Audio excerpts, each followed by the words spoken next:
सो आपको, आपकी माता बहनों को हम ख्याल रखेंगे। आप अभी की डेट में आप 20 साल तक सोए हुए थे क्या कि जब आप इस समय प्रगति यात्रा पर निकले हुए हैं क्या? अगर आपको लगता है कि हम बिहार बदल चुके हैं तो आपको प्रगति यात्रा पर जाने की कोई संभावना नहीं थी, इसलिए कि आप जानते हैं। और आप जो प्रगति यात्रा भी कर रहे हैं या कुछ भी कर रहे हैं तो आप क्या कर रहे हैं, एक जिला में एक जगह चले जाएंगे तो क्या उस जिला का आप जान जाएंगे कि क्या जिला की स्थिति है? आज की डेट में चले जाइए, अस्पताल में जाइए, अगर किसी को कुछ बनवाना है तो वहाँ भी उसको दिक्कत हो रही है। तो इस चीज को बदलने के लिए हम बिहार वासियों को सोचना पड़ेगा कि हम बिहार वासी कैसे बदलें और कैसे सरकार को लेके आएं। और जब तक हम सरकार को बदलने का प्रयास नहीं करेंगे तब तक हम लोग कुछ कर नहीं पाएंगे।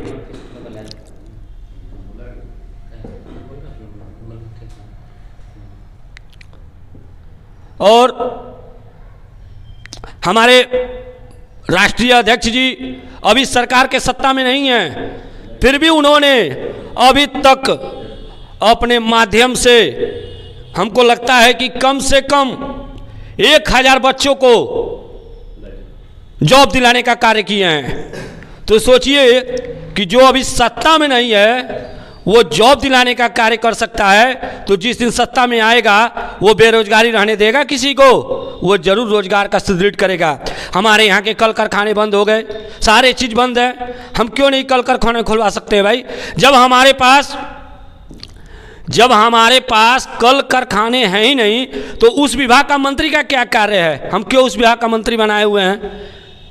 तो इस चीज़ को देखते हुए हमारे पार्टी का निर्माण हुआ है और हम लोगों ने निर्णय लिया है कि अधिक से अधिक सीटों में हम बिहार में जो अच्छे नेक और दिल वाले इंसान होंगे उनको लड़ाने का कार्य करेंगे और हम बिहार की दशा और दुर्दशा बदलने का कार्य करेंगे।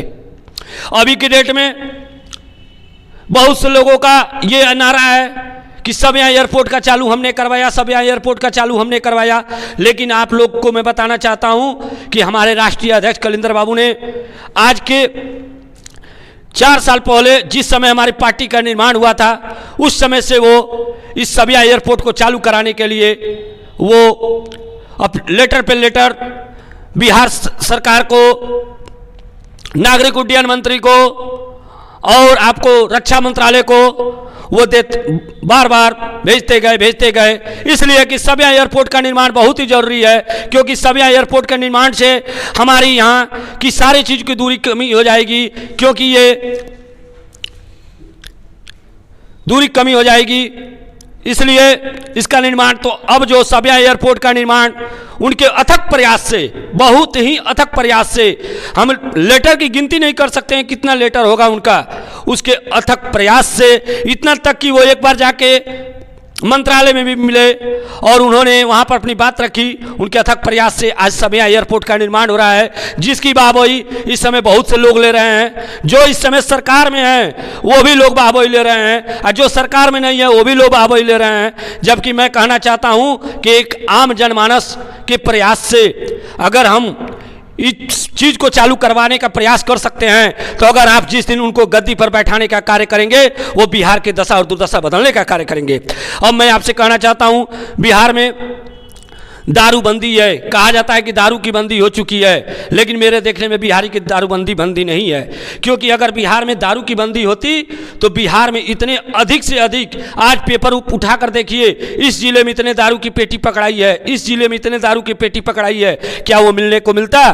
तो कहा जाता है कि बिहार में दारूबंदी की बंदी है। तो मैं आपको बताना चाहता हूँ उसमें निर्दोष लोग को फंसाकर हमारे नौजुवक बच्चों, लाखों लोगों को सलाखों के पीछे भेजा गया है और जो उसके माफिया हैं उनकी आज तक गिरफ्तारी नहीं हुई है।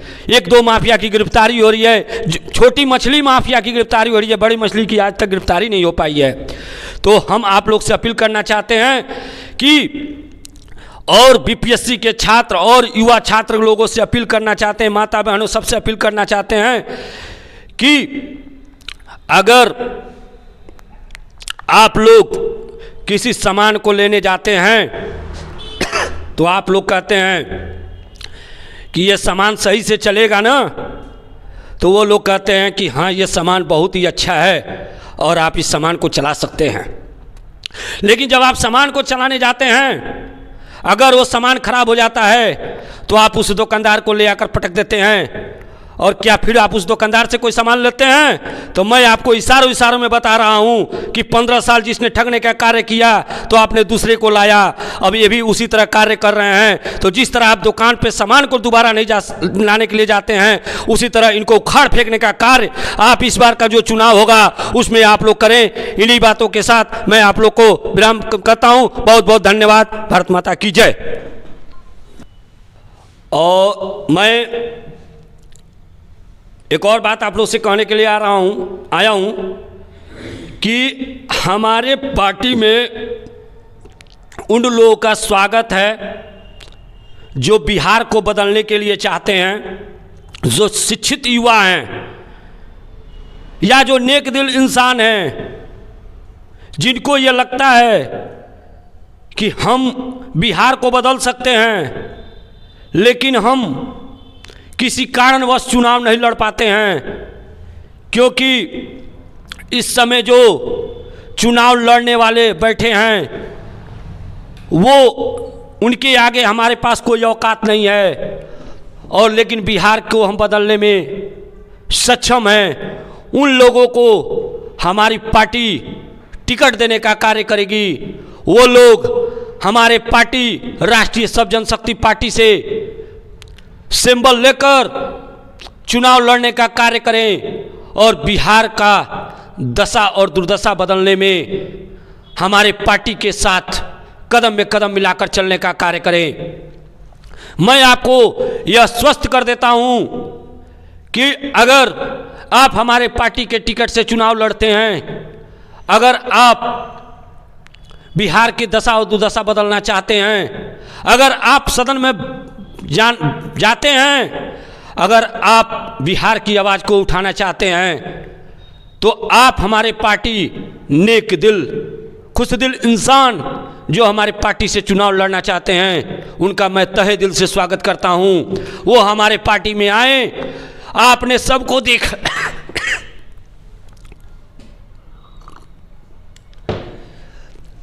आपने देखा सबको बारी बारी से। मैं आपसे विनम्र निवेदन और हाथ जोड़कर निवेदन करता हूं, आपने देखा सबको बारी बारी। इस बार है राष्ट्रीय सब जनशक्ति की बारी, पार्टी की बारी।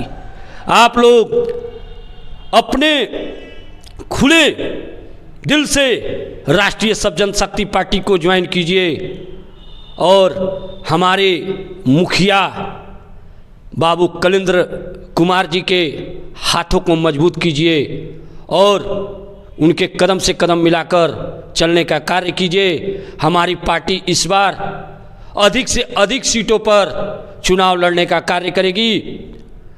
और आप लोग को मैं एक और बात बताने के कहना चाहता हूं कि जो इस समय विपक्ष में बैठा है वो कहता है मैंने नौकरी दिया, और पक्ष वाला कहता है मैं नौकरी दिया।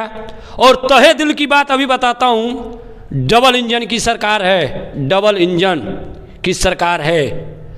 तो ये बताइए, जब डबल इंजन की सरकार है तो हमारे यहाँ गैस रहेगा 900 रुपया, और आप दूसरे राज्य में घोषणा करेंगे कि हमारी सरकार आएगी तो 500 रुपया हम करेंगे।